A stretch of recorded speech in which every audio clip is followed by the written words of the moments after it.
श्राद्ध पक्ष में पितरों का तर्पण करने का अपना महत्व है, लेकिन कई लोग ऐसे होते हैं जो कि विधि विधान से अपने पितरों का तर्पण नहीं कर पाते। ऐसे लोगों के लिए भाजपा के वरिष्ठ नेता गोविंद मालू हर साल सामूहिक तर्पण का कार्यक्रम आयोजित करते हैं। वहीं इस साल भी पितरों के तर्पण का भव्य कार्यक्रम आयोजित किया गया। देखिए इसी पर खास रिपोर्ट। इंदौर के हंसदास मठ कालियाखाल में हर बार की तरह इस बार भी आनंद गोष्ठी संस्था के माध्यम से भाजपा के वरिष्ठ नेता गोविंद मालू ने सामूहिक पितृ मोक्षदायिनी भागवत कथा महोत्सव का आयोजन किया।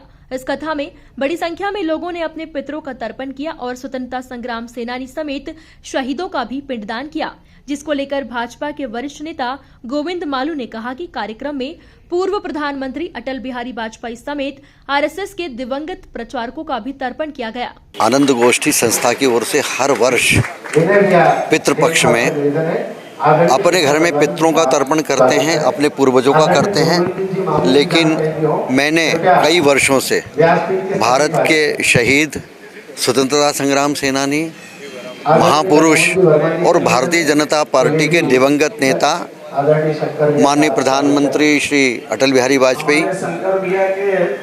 राष्ट्रीय स्वयंसेवक संघ के सरसंघ चालक जी और जो प्रचारक दिवंगत हो गए, कई स्वयंसेवक दिवंगत हो गए, भारतीय जनता पार्टी के वरिष्ठ कनिष्ठ कार्यकर्ता दिवंगत हो गए, उनके निमित्त उनको श्रद्धापूर्वक स्मरण करते हुए उनके नाम का तर्पण करता हूँ और आह्वान करता हूँ कि हमें सुख, समृद्धि और सौभाग्य प्रदान करे, इस देश को उन्नति के सर्वोत्कर्ष शिखर पर ले जाए और जो हमारा और आपका जो सपना था कि परम वैभव के शिखर पर इस देश को ले जाना है, उसमें आप हमें शक्ति और ताकत हमें कार्यकर्ताओं को प्रदान करें और आप जहां भी रहें हमें और भारत की जनता को आशीर्वाद देते रहें, सुख समृद्धि और जो निरोगी रखें। कोरोना काल में भी इतना संकट आया, आप सबके आशीर्वाद से हम उससे मुक्त हुए हैं और अब देश की जो सीमाओं की सुरक्षा है, अलगाववाद, आतंकवाद, उनके खिलाफ भी हमें लड़ने की शक्ति प्रदान करें।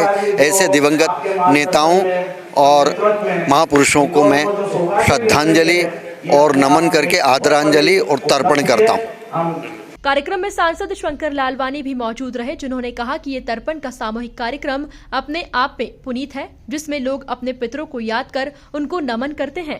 देखिए, हमारी सनातन परंपरा में, संस्कृति में तर्पण एक महत्वपूर्ण कर्म रहता है और ये श्राद्ध पक्ष में तर्पण के कार्यक्रम होते हैं और पितृपक्ष में सबके परिवारों में जब वो हो जाता है तो तर्पण का कार्यक्रम रहता है।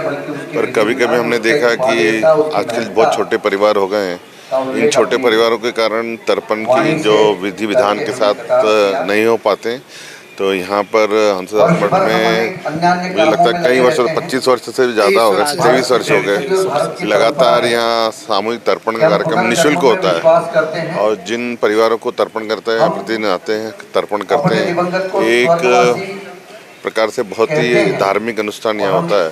मैं आयोजकों को बधाई देता हूँ कि इस प्रकार से सामूहिक तर्पण का जो कार्यक्रम करते हैं विधि विधान से, और जो हमारे वेदों पुराणों में है वो यहाँ पर विधि विधान से किया जाता है। इस तरह के कार्यक्रमों को लेकर कहा जा सकता है कि अपने आप में बड़ा काम है कि जब खुद के पितरों के साथ साथ अन्य पितरों का भी आशीर्वाद लेने का मौका मिलता है। Bureau report, MP news, Indore.